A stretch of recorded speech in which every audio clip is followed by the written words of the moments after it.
राजस्थान का एकीकरण। राजस्थान के एकीकरण में जो बचा कुचा है उसको अपन देखेंगे। राजस्थान का एकीकरण, राजस्थान के एकीकरण के समय सबसे जो प्राचीन रियासत थी वो कौन सी थी? मेवाड़ रियासत थी। और मेवाड़ रियासत को क्या कहते हैं? उदयपुर। उस समय हमने देखा 19 रियासतें थी। 19 रियासतों में जो सबसे प्राचीन थी, सबसे प्राचीन रियासत कौन सी थी? मेवाड़ थी। ऐसा पूछे जाते हैं कि सबसे प्राचीन कौन सी थी, सबसे नवीन कौन सी थी? झालावाड़। क्षेत्रफल की दृष्टि में सबसे बड़ी कौन सी थी? जोधपुर। सबसे छोटी कौन सी थी? शाहपुरा। जनसंख्या में सबसे बड़ी कौन सी थी? जयपुर। जनसंख्या में सबसे छोटी कौन सी थी? शाहपुरा। तो हम शाहपुरा में देखते हैं उत्तरदायी पूर्ण शासन की स्थापना भी शाहपुरा में हुई, लेकिन कहां नहीं हो पाई? जैसलमेर में नहीं हो पाई। जैसलमेर उत्तराधिकारी शुल्क में नहीं दिए जाते थे। तो इस तरह के हम सभी क्वेश्चनों को थोड़ी देर में यहाँ पर क्लियर करेंगे। सबसे नवीन रियासत कौन सी थी? झालावाड़ सबसे नवीन रियासत थी। और इसको बनाने वाले कौन थे? इस रियासत को बनाने वाले अंग्रेज थे। कौन थे? अंग्रेज थे। अंग्रेजों ने इस रियासत को कब बनाया था? 1838 में। कब बनाया? 1838 में। किससे अलग किया इसको? कोटा से। किससे अलग किया? कोटा से तोड़ करके इसको 1838 में बनाया। तो ये सबसे नवीन रियासत में थी। तो देखिए ये आ गया। अंग्रेजों के द्वारा स्थापित रियासत कौन सी थी? झालावाड़ रियासत थी। एकमात्र रियासत जिसकी स्थापना अंग्रेजों ने की, हम कह सकते हैं झालावाड़ रियासत थी। क्षेत्रफल की दृष्टि से हम देखते हैं, क्षेत्रफल की दृष्टि से सबसे बड़ी जो रियासतें हैं वो कौन सी है? आपकी जोधपुर रियासत क्षेत्रफल की दृष्टि से काफी बड़ी रियासत थी, बहुत बड़ा इसका क्षेत्रफल था। लेकिन दूसरी तरफ देखते हैं क्षेत्रफल की दृष्टि से सबसे छोटी रियासत कौन सी थी? शाहपुरा रियासत क्षेत्रफल की दृष्टि से सबसे छोटी रियासत थी। ठीक है। उसके बाद हम 5वें पॉइंट में आते हैं। जनसंख्या की दृष्टि से जो सबसे बड़ी रियासत थी, किसकी दृष्टि से?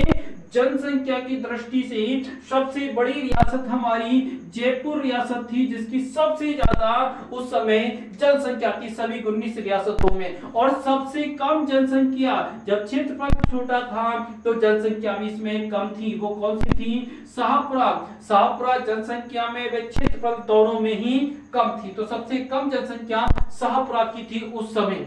आगे हम देखते हैं जनतांत्रिक, जनता के द्वारा पूर्ण उत्तरदायी शासन की स्थापना करने वाली प्रथम रियासत कौन सी थी? आपकी शाहपुरा।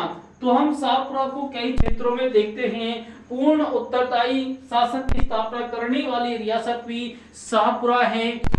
जनसंख्या में सबसे छोटी रियासत भी शाहपुरा है और क्षेत्रफल में सबसे छोटी रियासत शाहपुरा है।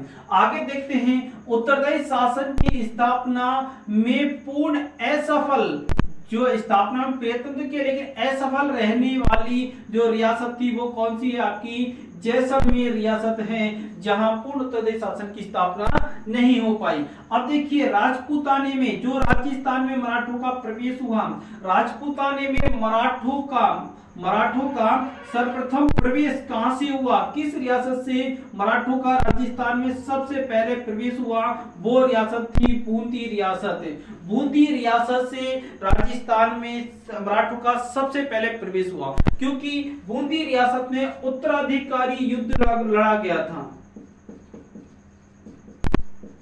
और उत्तराधिकारी युद्ध में जयपुर व बूंदी में हुआ था, तभी से ये इसमें प्रवेश करने लगे। बूंदी से राजस्थान में राजपूताने में आए और फिर अन्य रियासतों में अधिकार करने लगे, वहां से चौथ वसूल करने लगे, विवाद करने लगे। तो ये मराठों का सर्वप्रथम प्रवेश बूंदी रियासत में हुआ था।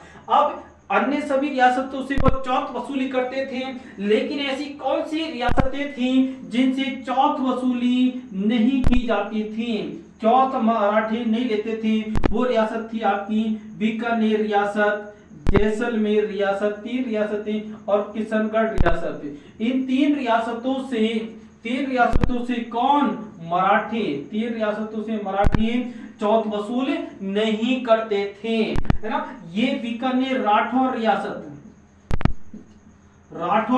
किशनगढ़ कौन सी रियासत है? राठौर रियासत है। जैसलमेर आपकी कौन सी है? भाटी रियासत है। भाटी रियासत। तो इस तरह से बीकानेर, किशनगढ़ और जैसलमेर 3 रियासतों से मराठी चौथ की वसूली नहीं करते थे, बाकी सबसे उनका चौथ वसूली का अधिकार था और सबसे चौथ वसूली वो करते थे। आगे देखते हैं, उत्तराधिकारी शुल्क नहीं लिया जाता था। जैसलमेर में उत्तराधिकारी शुल्क नहीं लिया जाता था। जैसे कि आप किसान आंदोलन में देखेंगे, उत्तराधिकारी शुल्क जब राजाधिकार शासक बनता तो उसके तलवार बंदाई आदि कर लिए जाते थे, लेकिन ऐसा उत्तराधिकारी शुल्क जैसलमेर रियासत में उत्तराधिकारी का कोई शुल्क नहीं लिया जाता था। जयपुर में जैसलमेर, जयपुर में जैसलमेर ये 2 ऐसी प्रजामंडल थे, जयपुर जैसलमेर 2 ऐसे प्रजामंडल थे जिन्होंने भारत छोड़ो आंदोलन में भाग नहीं लिया। भारत छोड़ो आंदोलन 1942 में हुआ था, भारत छोड़ो आंदोलन 1942 में, इसमें सभी रियासतों ने भाग लिया, लेकिन जयपुर और जैसलमेर प्रजामंडल ने भाग नहीं लिया था। जयपुर प्रजामंडल के बारे में आपको पता ही है, जयपुर प्रजामंडल के जो जेंटलमैन एग्रीमेंट हुआ था वहां के प्रधानमंत्री इस्माइल के मध्य और प्रजामंडल के नेता के मध्य, तो उसमें इन्होंने यही निर्णय हुआ कि भारत छोड़ो आंदोलन में भाग नहीं लेंगे। तो उसकी चर्चा हम बाद में करेंगे। भरतपुर में धौलपुर 2 ऐसी रियासतें थी जो जाट रियासतें थी। राजस्थान की 19 रियासतों में से 2 रियासतें जाट थी और एकमात्र रियासत टोक रियासत थी जो मुस्लिम रियासत थी, मुसलमानों की रियासत थी, यानी कि बाकी की सभी राजपूत रियासतें उसके अंदर थी। ठीक है, आगे बढ़ते हैं अपन।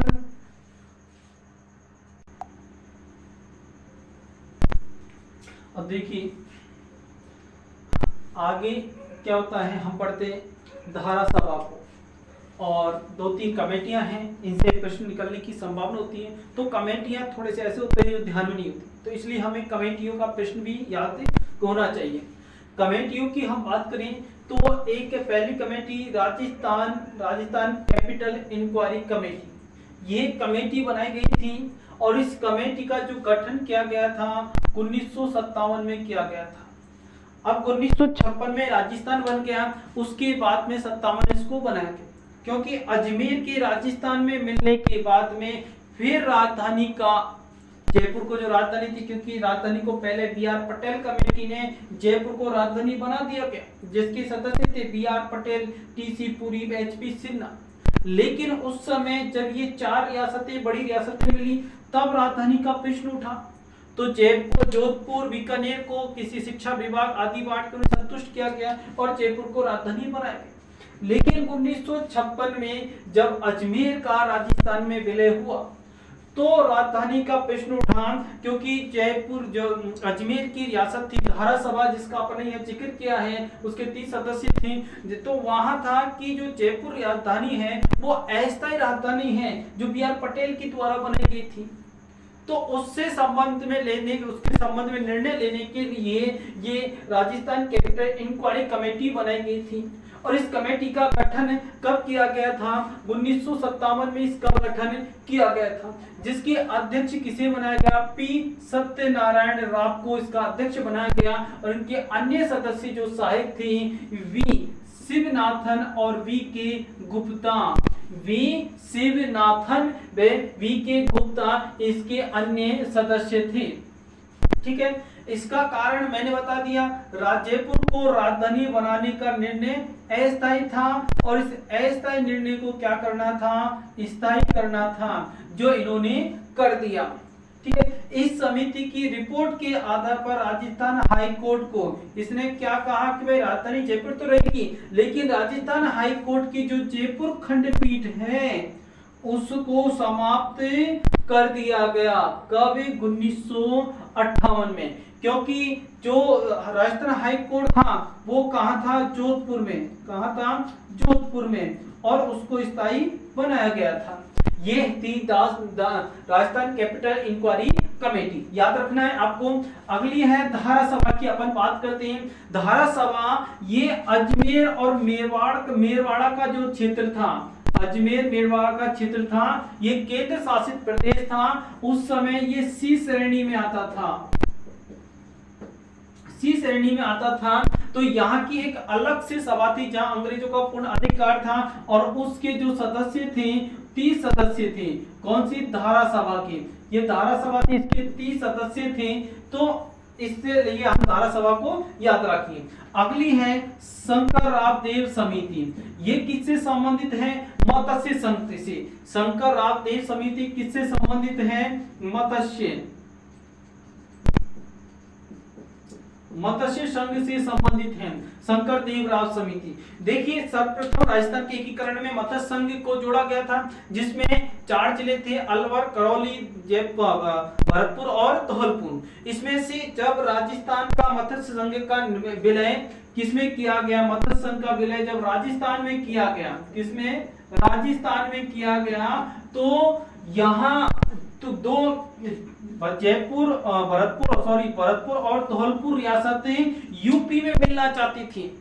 मत्स्य संघ के समय ये कह दिया गया मत्स्य संघ पूर्ण रूप से राज्य बनाने में सक्षम नहीं है, इसलिए इसे भविष्य में पहले एकीकरण के समय या तो इसको यूपी में मिला दिया जाएगा, उत्तर प्रदेश में, या इसे राजस्थान में मिला दिया जाएगा।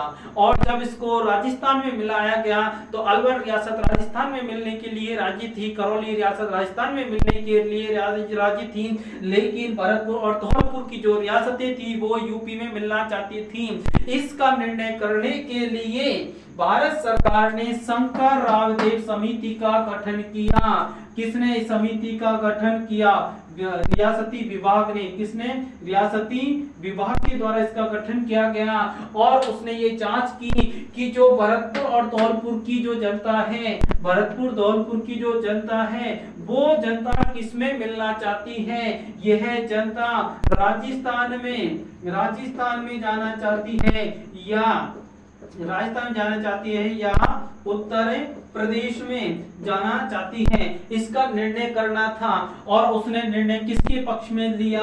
राजस्थान के पक्ष में लिया। इससे पूछा जाता है इसके अन्य सदस्य कौन हैं? पहले प्रभुदयाल और दूसरे आर के सिद्धावा। प्रभुदयाल व आर के सिद्धावा शंकरराव समिति शंकरराव के साथ में थे। अगली बी.आर. पटेल समिति, इसने जयपुर को राजधानी बनाया था। बी.आर. पटेल समिति ने किसको राजधानी बनाया? जयपुर को राजधानी बनाया गया था। जब जयपुर में 4 बड़ी रियासतें मिलाई जा गई थी उस समय 4 बड़ी रियासतें कौन सी थी? पहली जैसे कि आप कह सकते हो बीकानेर, जोधपुर, जैसलमेर और जयपुर को। तो उस समय इन्होंने जयपुर को राजधानी बनाने का काम किया। तो इसके अन्य सदस्य बी.आर. पटेल जो स्वयं यहीं पे हैं और टी.सी. पुरी व एच.पी. सिन्हा, ये अन्य इसके सदस्य थे। इस तरह हम पूर्ण रूप में राजस्थान के एकीकरण को कर चुके हैं। ठीक है।